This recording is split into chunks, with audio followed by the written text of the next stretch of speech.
दोस्तों, Indian railway finance corporation limited यानी IRFC की बात करें तो यहाँ पे काफ़ी बड़ी अपडेट निकल के आ रही है, जिसको हम इस वीडियो के माध्यम से डिस्कस करेंगे।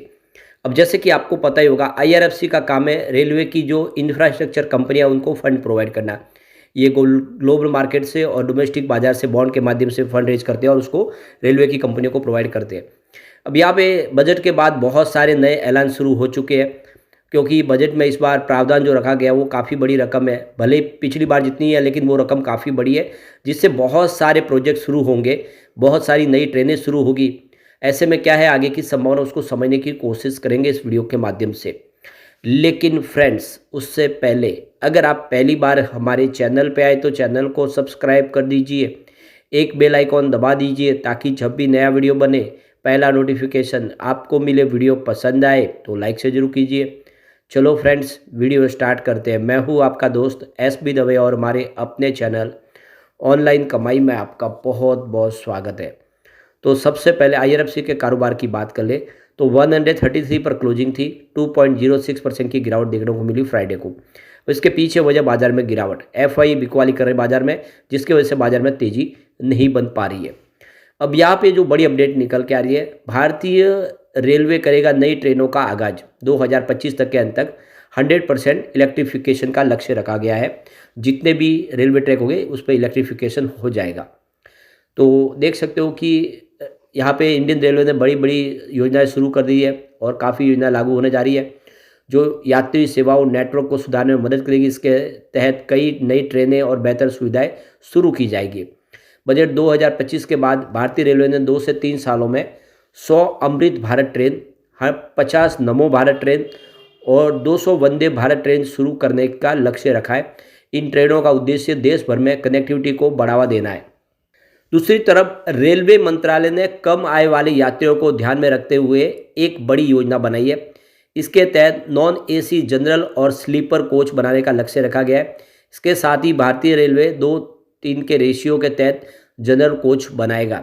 इससे कम लागत में यात्रा करने वालों को बड़ी राहत मिलेगी। भारतीय रेलवे की योजना है कि अगले कुछ सालों में कई बड़े इंफ्रास्ट्रक्चर प्रोजेक्ट पूरे किए जाए। इनमें कई नई रेलवे लाइनों को निर्माण करना है, स्टेशन का पुनर्विकास करना है, फ्लाईओवर बनाने, अंडरपास बनाने हैं। इसके अलावा सरकार ने 2025-26 के बजट में रेलवे के अपग्रेडेशन के लिए 2.52 लाख करोड़ रुपये की धनराशि तय की है। भारतीय रेलवे इन कारोबारी साल के अंत तक 100% इलेक्ट्रिक प्यूरिफिकेशन का काम कंप्लीट कर लेगा। यानी रेलवे जितनी भी चलेगी वो इलेक्ट्रिक के माध्यम से चलेगी। दूसरे जो भी और सोर्सेज है वो सारे बंद हो जाएंगे, जो पर्यावरण के लिए एक बड़ा कदम होगा। जो आप देखें तो इस समय जो पोल्यूशन है उसको रोकेगा रेलवे के माध्यम से।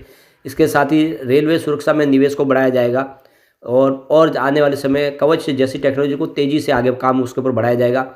अगले साल सुरक्षा के लिए 1.16 लाख करोड़ रुपये का बजट रखा गया है। कार्गो क्षेत्र में भी वृद्धि होगी। रेलवे मंत्री अश्विनी वैष्णव ने ये बताया कि भारतीय रेलवे जल्दी ही दुनिया की दूसरी सबसे बड़ी कार्गो कैरी करने वाली रेलवे प्रणाली बन जाएगी और यह उपलब्धि मार्च 1.6 बिलियन टन की क्षमता के साथ हासिल की जाएगी। इस मामले में भारत से आगे केवल चीन रहेगा आगे। इसके अलावा रेलवे के तहत 1400 कोच 31 मार्च तक तैयार हो जाएंगे और अगले कारोबारी साल में 2000 नए कोच तैयार करने का लक्ष्य रखा गया है। इसके अलावा 1000 नए फ्लाईओवर्स को भी मंजूरी दी गई है। इस तरह भारतीय रेलवे का जो भविष्य है बहुत ही उज्जवल दिखाई दे रहा है, बेहतर दिखाई दे रहा है। यह आने वाले वर्षों में भारतीय यात्री और माल परिवहन के लिए दोनों के लिए अहम बन जाएगा।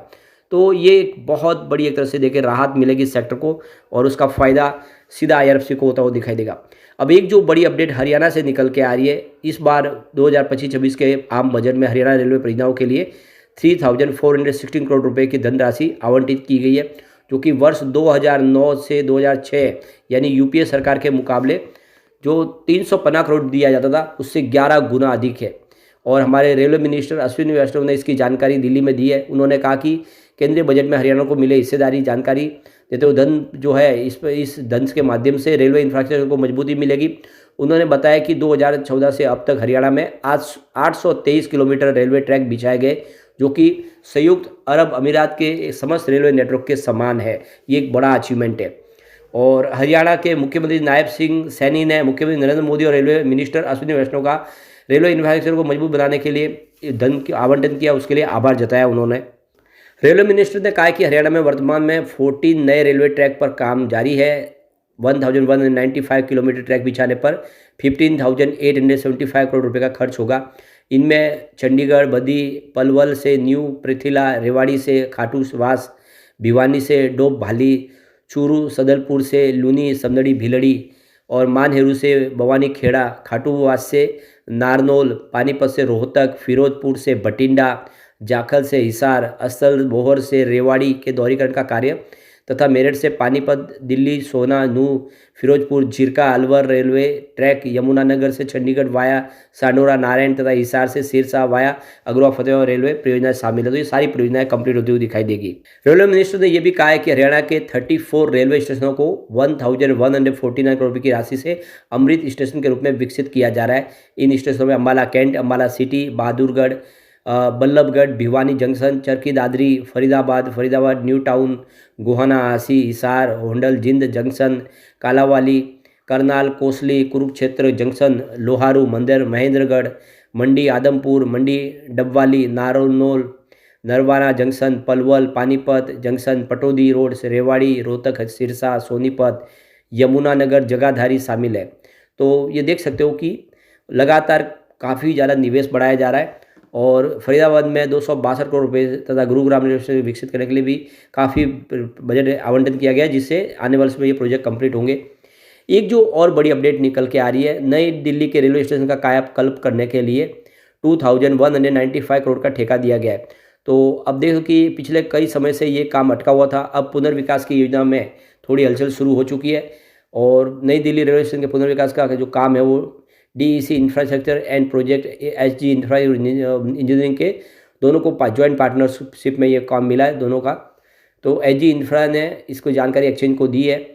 तो करीब 2195 करोड़ रुपए की सबसे कम बोली उन्होंने लगाई थी और इस जॉइंट वेंचर्स को ये काम मिल चुका है। तो HG इंफ्रा की 49% की हिस्सेदारी और DEC इंफ्रा की इसमें 51% की हिस्सेदारी है। रेल भूमि विकास प्राधिकरण द्वारा गुरुवार को पुनर्विकास योजना की वित्तीय बोली खोली गई और इसमें आप देख सकते हो कि RADL को बोली जो थी वो 2469 यानी 2469 करोड़ रुपये थी, जो DEC इंफ्रा एंड प्रोजेक्ट की इंफ्रा बोली से ज़्यादा थी। इस वजह से इनको ये प्रोजेक्ट मिल चुका है।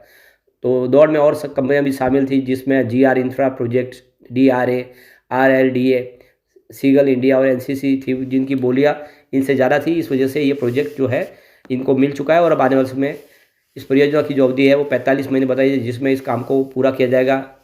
स्टेशन को बिल्कुल आधुनिक तौर पे डेवलप किया जाएगा। यहाँ पर यात्रियों को मल्टी मॉडल ट्रांसपोर्ट सिस्टम देखने को मिलेगा। स्टेशन के लिए पार्किंग एरिया का विस्तार किया जाएगा, बहुमंजिला पार्किंग की व्यवस्था की जाएगी, बहुत सारे काम किए जाएंगे और सिटी बस से इसको जोड़ा जाएगा। तो ये देख सकते हो कि लगातार एक के बाद एक बहुत सारे ऐलान हो रहे हैं। नमो भारत ट्रेन शुरू किए जा रहे उत्तर प्रदेश के लिए। अब आप देख सकते हो बहुत सारी नई नमो भारत ट्रेन भी आएगी। अमृत भारत हो, नमो भारत हो, ये सारी नई रेलवे है जो आने वाले समय जो पुरानी रेलवे एक एक करके सारी बंद होगी। यहाँ पे एक और जो बड़ी अपडेट निकल के आ रही है, त्रिपुरा असम के अंदर जल्दी रेलवे इलेक्ट्रिफिकेशन का काम शुरू होगा। रेलवे स्टेशन जो अभी तक पेट्रोल डीजल से चलते थे, अब वहाँ पे भी इलेक्ट्रिफिकेशन होगा। तो बहुत सारे जो देश के जो बड़े बड़े स्टेशन है उससे जुड़ा हुआ है। त्रिपुरा जो है कनेक्टेड है दिल्ली, कलकत्ता, मुंबई, फिरोजपुर, पटना और दूसरी बहुत सारी सिटी से जुड़ा हुआ है कंट्रीज़ के।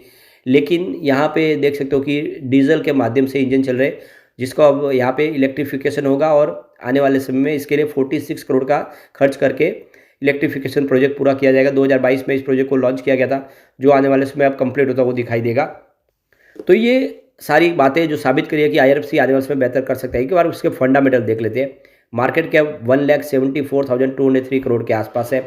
इसका P रेशियो 26.66 का है, PB रेशियो 3.35 है, इंडस्ट्रीज P रेशियो इसका 24.78 का है, डेट टू इक्विटी रेशियो 7.81 है और ROE इसका अगर देखें तो 12.56% है। EPS इसका 5 का है और 1.13% का डिविडेंड कंपनी पे आउट करती है। बुक वैल्यू इसकी 39.83 है और फेस वैल्यू 10 है। तो फंडामेंटल इसके काफ़ी अच्छे हैं। लेकिन फ्रेंड्स, कोई भी इन्वेस्टमेंट करने से पहले अपने फाइनेंशियल एडवाइजर से एडवाइस ले ले या अपना खुद का रिसर्च करें, क्योंकि मैंने वीडियो आपके एजुकेशनल पर्पज़ के लिए ही बनाए। वीडियो पसंद आए तो लाइक से जरूर कीजिए और चैनल को सब्सक्राइब कर दीजिए। Thank you friends.